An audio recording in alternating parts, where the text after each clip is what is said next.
We are set here for the wild card round in the American League. So let's show you the brackets for the AL. So you've got the Rays. The Rays are unbelievable. They won in postseason for a fourth consecutive year. They're going to take on the Guardians, who won the Central. We just detailed the Mariners and the Blue Jays, red hot and down the stretch.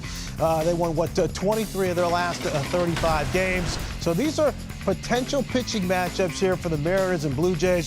Seattle went out and got Luis Castillo. Alek Manoah is a beast. Robbie Ray as well. Kevin Gausman. I'm telling you what, this series, Chris, this is going to be nasty. It's going to be nasty. I mean, the Mariners, I love what they did. They're going for it.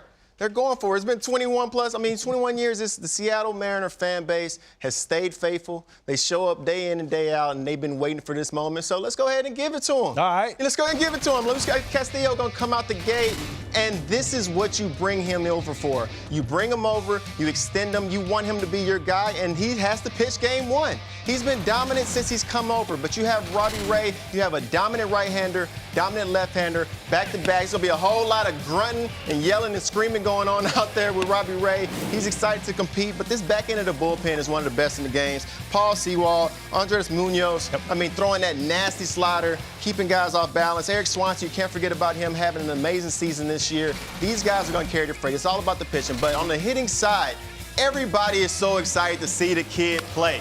We've seen him on the bright stage in the All-Star game. Now's our opportunity to see him on the big stage in the playoffs. Hit a leadoff homer tonight, by the way. Been balling out. But who's the guy who's been there? Mitch Haniger. He's been there through the struggles. He was the guy, the heart and soul of the team, you call him, one of the leaders of the staff. And it feels like he's going to be that guy who needs to step up in a big situation because he's earned it. You've went through enough losing seasons to earn this moment. But they got their hands full, friend.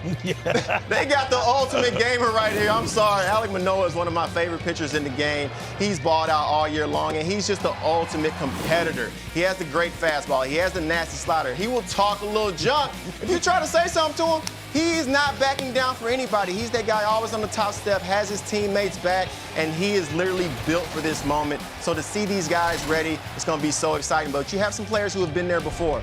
George Springer has a pedigree. He has a postseason pedigree, and he's had a lot of success. So him being able to carry that success that he had in Houston, bring that to these young guys in Toronto, show them how it's done, it's going to be big. Bo Bichette had one of the best second halves that I've ever seen. He made some great adjustments with the two-strike approach, keeping the foot down. You're going against some power pitchers in Seattle. So he's going to have at-bats like this. Yeah, early in the count, you can try to clip somebody, but you got to shoot the ball the other way. And Vladdy, he has to be the guy.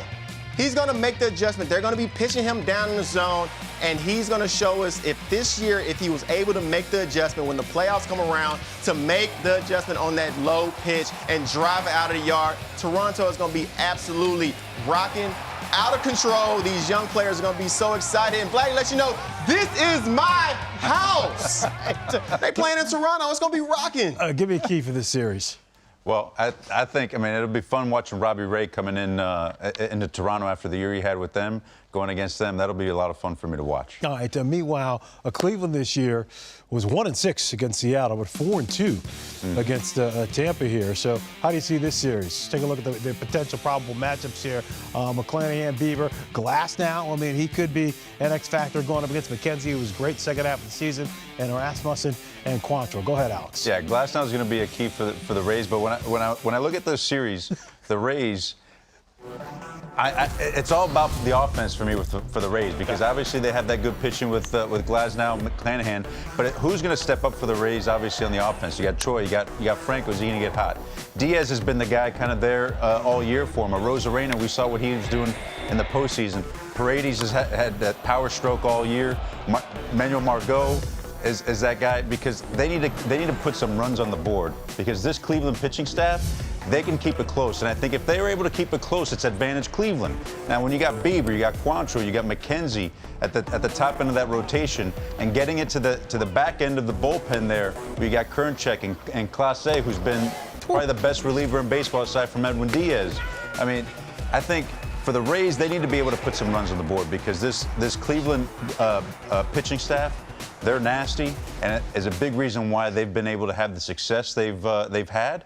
And, it's going to be tough, I think, for the Rays. They need to be able to make sure there's some space there as far as the runs, because if those games are close, with the back end of that bullpen for Cleveland, I think it's advantage Cleveland. Cleveland plays with a freeness that you just don't see most teams play with. I love it. They're an old school squad. And I love everything about them. They're going to put the ball in play. They're going to play great defense. But with that offense, they're going to nitpick at you away. The top of that lineup, top to bottom, really. Stephen Kwan is going to be the guy that I'm keeping my eye on this season, or this playoff series.